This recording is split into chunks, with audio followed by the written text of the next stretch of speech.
नमस्कार, आप देख रहे हैं ND4 न्यूज और मैं हूं आपके साथ ज्योति कनौजिया। आइए रुक करते हैं खबर की ओर। वंदे भारत ट्रेन का रूट परिवर्तन, सांसद की विफलता। नैतिकता के आधार पर चुनाव नहीं लड़े BD राम, धीरज ने कहा। वंदे भारत एक्सप्रेस ट्रेन का रूट परिवर्तन हो जाना पलामू लोकसभा क्षेत्र के सांसद विष्णु दयाल राम की विफलता का परिणाम है। साथ ही पिछले 10 वर्षों में सांसद अपने क्षेत्र के लिए कोई भी उल्लेखनीय कार्य कर पाने में सफल नहीं हो सके, इसलिए उन्हें नैतिकता के आधार पर आगामी लोकसभा चुनाव नहीं लड़ना चाहिए।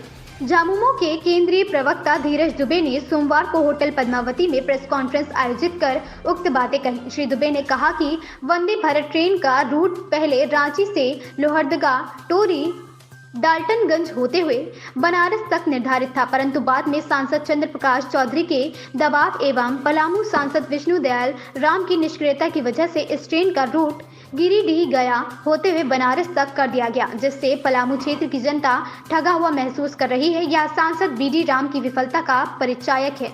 पलामू सांसद ना तो अपने क्षेत्र से वंदे भारत ट्रेन चला सके, ना ही भवनाथपुर का तुलसी दामर माइंस जपला सीमेंट फैक्ट्री चालू करवा सके।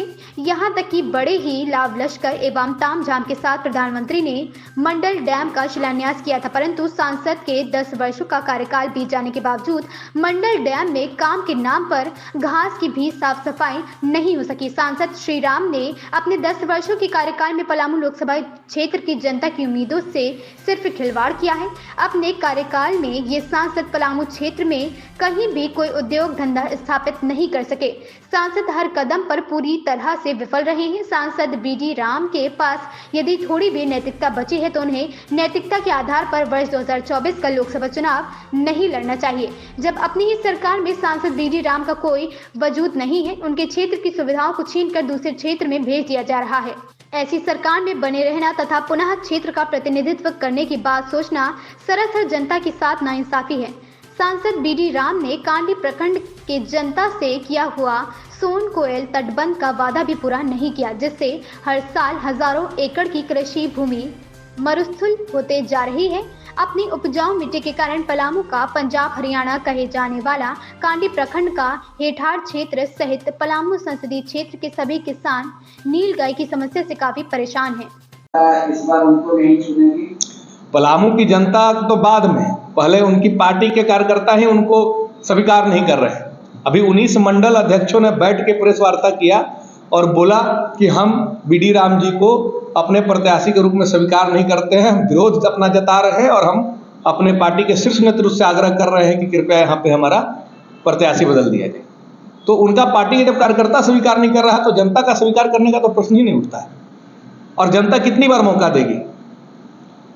यहाँ के जो प्रत्याशी का एक ऑटो मोड में चले गए हैं। प्रत्याशी सोचते हैं कि हम किसी बड़े प्रमुख चेहरा के नाम पे चुनाव जीत जाएंगे, पार्टी के नाम पे चुनाव जीत जाएंगे, और इसमें सबसे ज्यादा किसी का नुकसान हो रहा है तो जनता का नुकसान हो रहा है। प्रत्याशी अपने प्रमुख चेहरा के भरोसे कि जनता तो फलनवा के नाम पर वोट दे ही देगा, हम जीत जाएंगे, और उसके बाद कंबल ओढ़ के और घी पीने का उनका काम होता है। सक्रियता शून्य हो जाती है और सिर्फ कुछ चुनिंदे लोगों के शिकंजे में जो है वो उनका पूरे कार्यकाल बीत जाता है। भारतीय जनता पार्टी का जो 19 लोग विरोध किए हैं उनके समर्थन में जेएमएम है। समर्थन में जेएमएम नहीं है। सवाल ये आपने किया कि क्या पलामू की जनता उनको नकार देगी, तो हम बोले पलामू की जनता बाद में नकारेगी, पहले उनके पार्टी के कार्यकर्ता और नेता नकार रहे हैं। बाद में जो कार्यकर्ता मुकर गए, बोले कि हम किसी के बहकावे में आ गए थे। मंडल अध्यक्षों ने कहा, पार्टी में भी स्थिति स्पष्ट की। अब वो बहकावे में आए थे कि वो भी इस चीज को समझ रहे हैं कि विरोधाभास ज्यादा है, इस बार बेतरनी पार नहीं होगी, और वो चाह रहे थे कि नहीं, शीर्ष नेतृत्व परिवर्तन करके कोई नया चेहरा देगा तो शायद हमारे लिए आसान होगा। लेकिन किस मुंह से कार्यकर्ता अब जनता के बीच भी जाएंगे? मैं तो बोल रहा हूँ कि प्रमुख जितनी भी मांग थी, चाहे जपला का सीमेंट फैक्ट्री हो, नीलगाय की समस्या हो, सोन कोयल में तटबंध का निर्माण हो, भवनाथपुर खदान माइंस को चालू कराना हो, मंडल डैम का शिलान्यास होने के बाद उसमें घास की सफाई अभी तक नहीं हुई है, काम शुरू तो छोड़ दीजिए। तो अगर सांसद 545 देश में 552 चुने जा रहे हैं तो उनका काम इसी प्रमुख मुद्दे पर, बड़े मुद्दे पर करना होता है। जब उसमें वो शून्य है तो बाकी के लिए तो मुखिया चुने ही जाते हैं, विधायक चुने जाते हैं, राज्य सरकार काम करती है, नगर पालिका काम करती है। तो राहत की बात है, 2019 के बाद से थोड़ा सा गढ़वा रंग का विधानसभा में माननीय सांसद जी को राहत मिल गया है कि माननीय मंत्री मिथिलेश कुमार ठाकुर जी के द्वारा जो कुछ काम किया गया, अपने 2-3 आदमी को दिल्ली बैठाकर केंद्र की योजनाओं जैसे कि बाईपास को ले आया गया है, तब वो थोड़ा सा गिना ले रहे हैं कि नहीं देखिए हम भी कुछ काम किए हैं, नहीं तो उनको इज्जत बचाना मुश्किल हो जाता। इंडी गठबंधन जो है इस बार किसको प्रत्याशी लोकल को देंगे कि बाहरी आदमी को देने जा रहे हैं?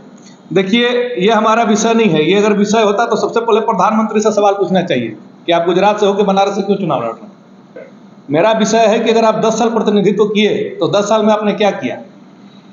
हमने उनको कभी भी हम इस आधार पर चुनने ही नहीं जा रहा, हम इस आधार पर उनका विरोध करना नहीं चाहते हैं कि आप कहाँ से हैं क्या है, बल्कि शिक्षित थे, एक उच्चाधिकारी थे, अच्छे पद से आकर राजनीति में आए हैं, इसीलिए शायद पलामू की जनता ने उनको 2 बार मौका दिया।